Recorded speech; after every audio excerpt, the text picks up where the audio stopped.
Afghanistan, libération d'une famille nord-américaine otage des talibans. Une famille composée d'un Canadien, d'une Américaine et de leurs 3 enfants, capturés en Afghanistan en 2012 a été libérée lors d'une opération de l'armée pakistanaise. C'est la fin de 5 années de captivité.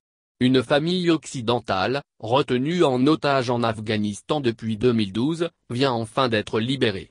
Révélée par l'armée pakistanaise, l'information a été confirmée.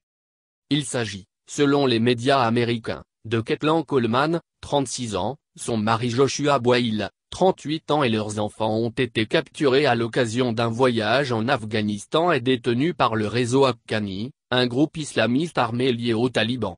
Ketlan Coleman était enceinte au moment où ils ont été capturés, dans la province de Wardak, à l'ouest de Kaboul.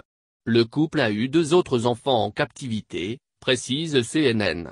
L'armée pakistanaise ne communique pas l'identité. Un échange de renseignements à l'origine de leur libération.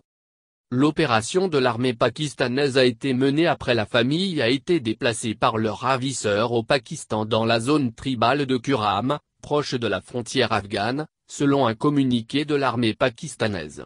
La nouvelle de leur déplacement avait été transmise par les services secrets américains. L'armée précise dans un communiqué que les 5 personnes sont saines et sauves. Le couple nord-américain et 2 de leurs enfants étaient apparus dans 2 vidéos en août et en décembre 2016. Dans le premier film de 1 minute 31, Ketlan Coleman et Joshua Boyle demandent à leur gouvernement de faire pression sur Kaboul pour que le gouvernement afghan cesse d'exécuter les insurgés emprisonnés. 3 mois plus tôt, Kaboul avait pendu 6 détenus liés aux talibans. Dans la vidéo diffusée en décembre, ils apparaissent avec leurs 2 garçons sur les genoux. Ils en appelaient au président des États-Unis Barack Obama et à son successeur élu Donald Trump.